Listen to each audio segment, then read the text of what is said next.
Hey, I'm John, and if it's okay with you, I'm going to tell you all a story. It's going to be the story of the deck that will not advance. There we go. As I tell my story, I'm going to flip my deck really quickly. And so what I've done is at the top of my Twitter timeline, I've posted a link to a Medium post that has all of the references, all of the code samples, and all of the image credits. So if you're curious about anything and I move way too fast for you, it's all there at the top of my Twitter timeline, which is Oropeza. I'm going to tell you a once upon a time story. I was raised by four amazing people. My tia, my mom and dad, and my grandmother. And those four amazing people were incredibly generous, and they gave me many gifts. Three of those gifts, though, were especially relevant to my career as a technologist later. One of them is I had their unconditional love, which meant that no matter how badly I screwed something up, I knew that they still loved me.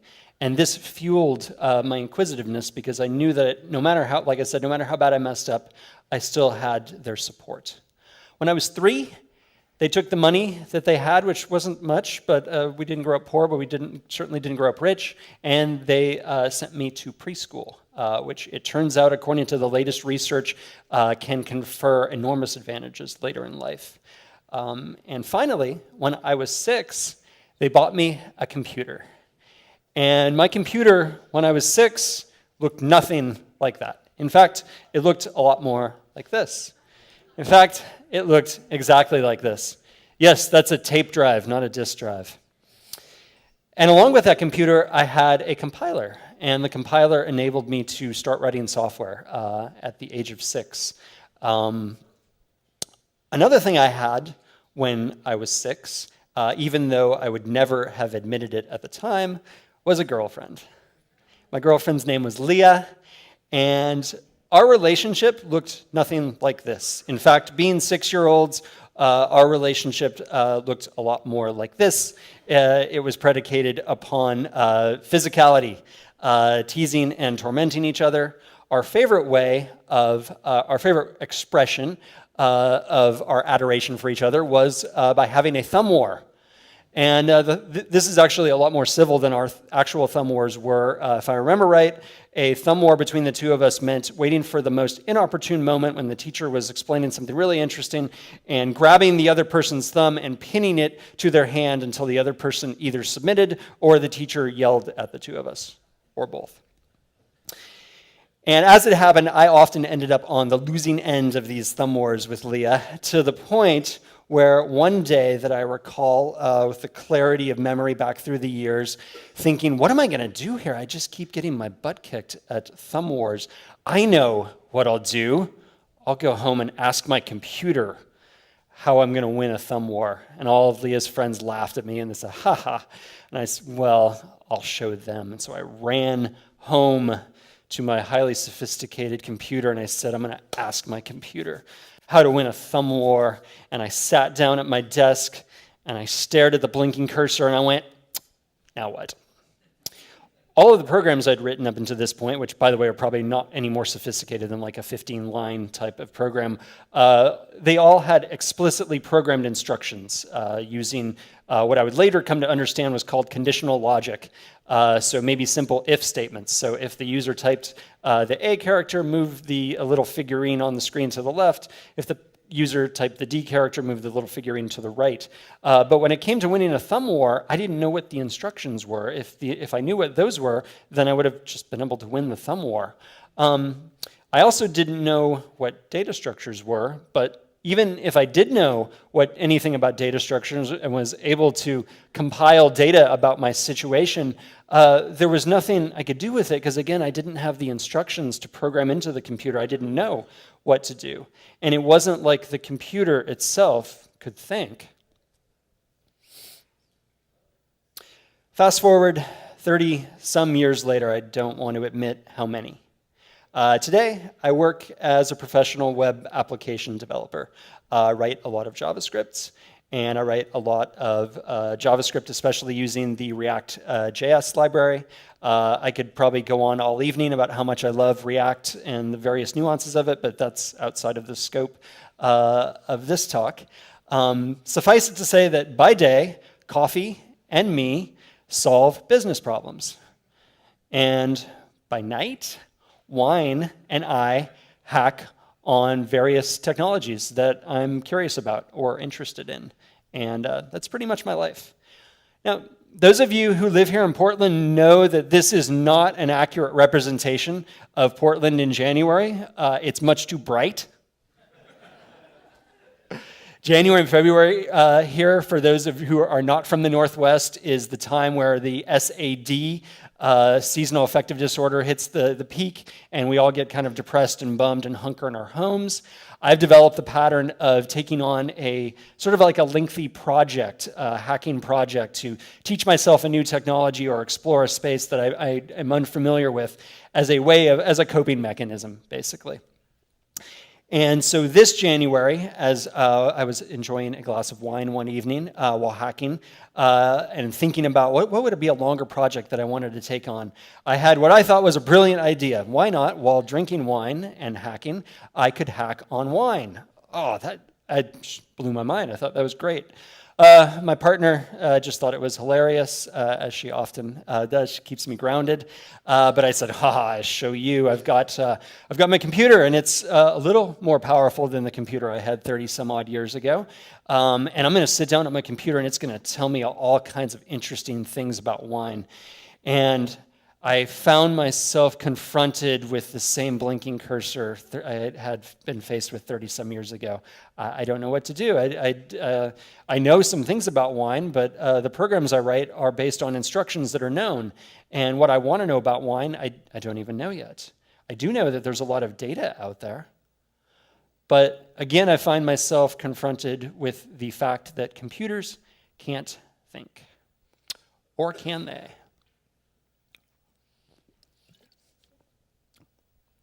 I'd heard of this thing called machine learning. In fact, I'm willing to admit, not only had I heard of it, I co-founded a startup that used machine learning. I was the sort of technical, non-technical co-founder. One of the co-founders was the data scientist, and he did all of the machine learning.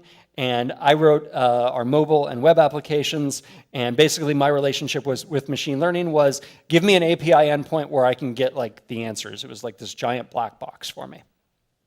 So I said, wouldn't it be fun to, since I don't know what I don't know about wine, and I know that machine learning is a way of inducing the computer or instructing the computers to somehow think, why don't I spend the winter exploring machine learning and wine? I love this cartoon. Who has seen this before? I know when I look at this cartoon, I often imagine myself in the frame of mind of the person on the right. I am the programmer, and I understand the nuances of the technologies that I worked with. The person on the left is maybe my manager or my manager's managers, and he or she just has no clue in terms of like the order of magnitude that things take, and I'm the clever technologist. But when it comes down to it, in a lot of aspects of technology, including machine learning, I actually am the person on the left, or at least I was over the winter. And I said, well, if I'm going to have a goal for this winter's explorations, it would be to try to move somewhere on the scale towards the right. I knew I wasn't going to arrive at becoming like the person on the right, but if I could get maybe a third or halfway there, then that would be some sort of an accomplishment.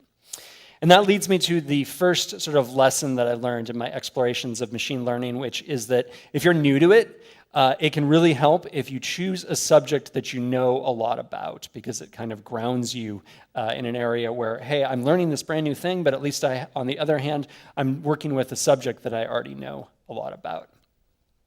And it turns out that I do know a little bit about wine, but I didn't know a lot of things. But one thing I did have was a really good network in the winemaking and wine appreciation communities. And so I ended up gathering a lot of knowledge from people in the community, and ended up spending one long Saturday afternoon making a sort of like a mind map all over the whiteboard in my home office of everything that I know about wine. First of all, though, some of you may know that the title of my talk is a riff on a movie. It's a movie that if you're into wine or into winemaking, viticulture, agriculture, you might be interested in. It is about my favorite wine region in the world, which is Burgundy in France. And a little aside, for some of you, you might, when you think of like French wine, you might have like connotations of like luxury good, really expensive bottles of wine, etc. I'm not here to judge. If that's what you're into, that's totally cool. But my experience with wine is much more like I'm a city boy, and I love any excuse I can get to go out into the country and dig in the dirt and talk to farmers and meet farmers, talk to winemakers, meet winemakers. Burgundy is still a very rural region, and it is basically people out there making wine are farmers that have been farmers for many generations. Just like React.js, I could talk all evening about my love of wine and how it expresses place and a year and sort of gives you a lens in which to travel, no matter where you are. But those are sort of outside of the scope of this talk. Suffice it to say that in my afternoon I spent building this sort of mental map of wine. I was able to describe a set of variables that make up different wines. For one is the type of grape that is grown and goes into the bottle. Where in the world it's grown. Wine grapes are grown here in Oregon, down in the Willamette Valley. They're also grown all over France, probably not surprising to hear. The weather conditions play a factor in a wine, specifically the year and the type of year that a wine is grown in. And finally, the techniques of both the farmer and the winemaker play a part in how a wine turns out. Some specifics in the wine problem space, if you will, if we can use that term. Wines are rated by well-known critics, and those ratings are published publicly. Wines are given tasting tags by a broad audience of wine appreciators, including myself, and published through social media. Red wine vintages are often released a year to a year and a half before anything about them is known to the general public. And in my modeling of the space, this was the first thing that kind of caught my attention as being sort of interesting. In January of 2018, the world really knew nothing about these two previous vintages that had happened, 2016 and 2017. And I thought, this might be a type of problem that I could take on using machine learning. A grapevine has an annual cycle. Every March or April, you have this event called Bud Break, where you take this plant that looks like a kind of a dead thing, and it all of a sudden sprouts life. And the annual cycle proceeds through the year until the harvest, which typically occurs in September or October. And the second interesting thing that caught my attention while mapping out the wine space is that all of those 5 events in a grapevine annual cycle are all essentially pure functions of the weather. They have to do with how warm, basically a concept called growing degree days, which represents the cumulative amount of heat that a site has received every year. And I thought, wow, I know from previous explorations where to get weather data. And I know I could get lots of publicly published scores and tasting tags about wine. Wow, okay, this might be something that I can get into here and maybe solve a problem. Real quick, why Burgundy? Burgundy, actually, by choosing Burgundy, I was able to control 4 out of the 5 variables, which turned out to be a huge advantage later on. In Burgundy, there's only a single grape varietal that's used in all their red wines. It's Pinot Noir. It's actually the same grape varietal that's used in many wines made here in Oregon. The vineyard site, it's very hard to pick up all of the vines from one vineyard and move them, so I knew that that was a constant. And finally, in Burgundy, there's not a lot of new winemakers or new farmers. They're using the same techniques that have been passed down from generation to generation. So I knew if I had a big data set that I would basically have controlled for both the farmer and the winemaker. And that left me with just the weather conditions. Now, weather data is incredibly nuanced. When I broke down the actual data, there were many, many, many properties that I was able to extract from the weather data. And so what that told me is that another lesson, when there's a lot of variables in the space that you're exploring, one thing that you want to do is look for variables that you can try to control.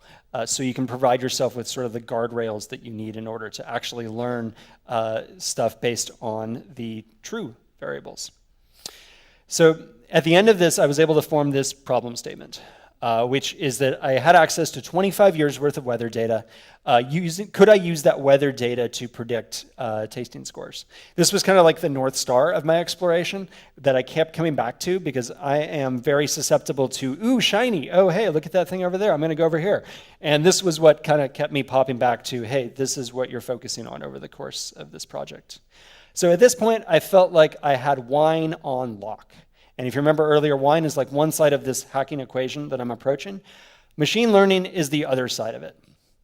So one other Saturday, I sat down and said, okay, I'm going to explore machine learning. I'm going to get into it. I'm going to start with a Wikipedia article. And I started reading, and then I came to the part where it talks about how machine learning has to do with linear algebra. I studied computer science, which meant I took a lot of math classes, and some of the math classes I did pretty decently in, like geometry, especially classes where it was either visual or tangible, the subject. Linear algebra was my boogeyman in school. I had to take it 3 times. Dropped out the first time, dropped out of the class, failed the class outright the second time, and finally passed it with a D+. And so this really made me scared and nervous to continue my exploration of machine learning. In fact, the only reason I was able to carry on is that wine and tech, to me, are really similar in one way, is that the communities are incredibly generous. And for me, this is really inspiring, and it's why I enjoy being involved in both the wine and tech communities. Because thanks to numerous posts on Medium, blog posts, and other insights all over the web, I was able to basically put nothing into my function, do a ton of reading, and end up with a framework for using machine learning, which I am about to present to you. The steps for using or really exploring machine learning from a beginner's perspective. Step 1. Is to take your problem and figure out, is machine learning even the right thing for this problem, or should I just use something else?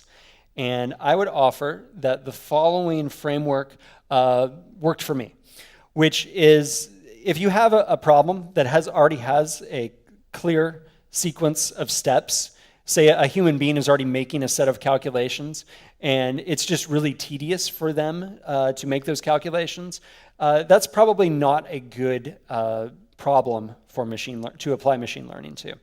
However, to use another example, this morning I was looking at Twitter, Facebook, and Instagram, and I was trying to predict how many people would be in the audience today at the ML4ALL conference. And I said, well, okay, there's a lot of tweets, there's several Instagram posts, several Facebook posts, but I didn't have a way to convert that. It's not like I could say, okay, there have been 17 tweets about ML4ALL this morning, so I'm going to multiply that by 4, 3 Instagram posts, I'm going to multiply that by 10. No, that's what we're calling here unknown patterns of predictability. I know that there's probably correlations, but I don't know exactly what those patterns are. Those types of problems have strong potential to be solved by machine learning. Step 2 was to gather raw data. I'm not going to get too much into the raw data other than to say Weather Underground has a very generous terms of service. As long as you're not going for commercial usage, they allow you to use an incredibly rich set of weather data. If anyone's looking to hack on weather, I can recommend Wonderground. Third is to transform, map, and reduce data. Someone described this earlier as kind of like being like a data janitor. I find that I really enjoyed this part of the process, maybe because a lot of my day job is actually mapping and reducing data sets. In my case here, I had a ton of weather data, and the weather data was daily data. And I had all of these scores of wines, and that was all annual data. So what I had to do was basically map and reduce the daily data into an annualized format so that I was dealing apples to apples there. And it was really fun to be able to apply the same type of thinking that I use and a lot of the same coding techniques, because I was able to use JavaScript for this, and apply that to my exploration of machine learning. So once I had my data transformed or normalized, now it was time to determine the algorithm that I was going to use. And at this point I said, algorithm, what algorithm? I'm going to use a machine learning algorithm, right? Well, it turns out that there are many, many machine learning algorithms. This is the only slide that I wasn't able to find. I actually reached out to the publisher here to ask if I could use this. They never responded. So if I do post my deck, I'm going to not have this slide in it. But I wanted to put this up because it's an example of a mental map of the machine learning space. And I looked at this and was able to say, well, I want to do some forecasting. In fact, I want to do some weather-based forecasting. So I'm going to use a supervised learning algorithm. And in my case, a multiple linear regression algorithm turned out to be what I was going to use to try to solve my problem. And fifth, decide on the implementation details. I mentioned earlier that I use JavaScript. I consider myself fairly fluent in JavaScript. I'm familiar with Python. I'm somewhat comfortable with it, but I knew that I was exploring something brand new, and I wanted to anchor in a language that I'm consider myself fluent in, if possible. I wasn't going to run into a brick wall. I knew that if I had to use Python, I could, but I was going to try to use JavaScript. And it turns out that there are many, many examples and libraries around machine learning for many languages. So if you're not a natural Pythoner, have courage. There is likely support for your language of choice out there. The next detail that I approached was the level of abstraction. And I identified 3 different levels that you can use. Basically, you can use machine learning as a service.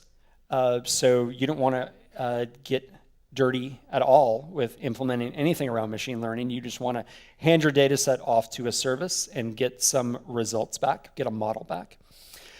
There are machine learning libraries which allow you to basically own the model that comes back and write a little bit of sort of glue code in order to implement around the library. Or you can implement the machine learning algorithm yourself. Being a glutton for punishment, and since this was a personal exploration project, I said, I'm going to do all 3. So the input that I started with was, I ended up being really lucky. I was looking at 2 years, 2016 and 2017, and they were both dramatically different. 2016 was a mildly warm year, but it had a very hot late summer. Most people I talked to said that they didn't expect much from the wines from 2016. 2017, on the other hand, was a very, very warm year, and it had a much cooler late summer, which is more conducive to developing acidity and body in the wines. Most people I talked to expected to find that the 2017s would be predicted to be much better. Again, the code that I wrote here, you can't see it anyway, but it's all available via gist, via the reference that I posted earlier. Wrote about 110 lines of code following a recipe, basically, that I found. In fact, it reminded me a lot of cooking, since this was my first machine learning algorithm that I implemented. I felt a lot like someone who was very new to cooking and was just following a recipe. However, doing this by hand gave me an advantage later. Because when I went to use the library, which required, if you can see the line number, only required about 30 lines here, I actually found that the library didn't work the way that I expected it to. I was only able to use a simple linear equation. I couldn't get the multiple linear equation to work. So I had to do sort of like variable by variable and multiply using the weights that I had derived from the first example. What the advantage of doing it by hand, what that gave me was basically helped me realize that something was broken in the library, and I was able to sort of patch around it. I think if I'd approached the library first, I wouldn't have had that like baseline of knowledge. So that was another lesson. Libraries make it both easier to get started, and it can make it a little harder to diagnose when something is wrong. The final attempt I made was using AWS.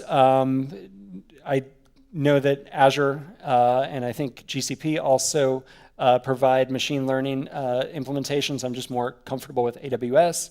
The neat thing about using AWS was it's basically a wizard. You just upload your data file to a bucket and then you follow the wizard. The tricky thing about the wizard is that you kind of have to know a little bit about machine learning algorithms. Again, I felt like by implementing by hand and by implementing using a library first, I had like a baseline of knowledge that I was able to bring to the machine learning as a service solution to say, oh, okay, I know roughly what type of algorithm I want to use. Here's a quick comparison of the 3 different levels of abstraction you can choose. They're basically trade-offs. I think if my boss came to me tomorrow and said, hey, you have to pick one of these to solve a problem using machine learning, I would probably use machine learning as a service, but keep in mind that you do have to pay for those types of solutions. So again, this is the framework that I came up with for using machine learning. What were the results? I actually found wildly different results, especially with the AWS solutions. And I don't know enough to know why I came up with such different results. What I do know is that all 3 of the models agreed with sort of like the practical information that I had gotten from people within the wine industry, which is that they expected, and these models expect, the 2017 vintage to be significantly better than the 2016 vintage. The other thing I wanted to try to understand was, could we know anything on, what is it, May 27th today? 28th? May 27th, I believe. Could we know anything about the current vintage? And as it turns out, the correlations between variables only really started getting significant around mid-July, mid-August. So it turns out that was something else I learned, which is that you can't really know anything about a vintage, at least using the algorithms that I used, until about midsummer. I learned a lot about wine while doing this. I learned a lot about machine learning. But I think that what I learned the most was proven today, that I've moved a little bit from the left to the right. I'm certainly not the person on the right yet, but as I was listening to the talks this morning, a couple of them I thought, wow, I know how to approach that type of problem. And if you rewound back to like December before I approached machine learning, I wouldn't have had a clue. I would have said, I don't really know what any of this is all about. Did I prove that computers can think? Well, I'm not sure about that. I'm still trying to understand that. I used algorithms that knew nothing about wine specifically, and they were able to derive some very interesting conclusions using the data that I'd provided. Is that really thinking? I'm not sure. What had attracted me to speaking at this conference was this phrase that I found on the About page here. As I started this talk off, I mentioned that I was given many gifts by the amazing people that raised me. And as my career as a technologist proceeds, every year I feel more and more obliged to try to give back some of the gifts that I was given. And so I hope if I've inspired anyone here to explore machine learning, I hope that I've made that just a little bit easier for you. Thank you.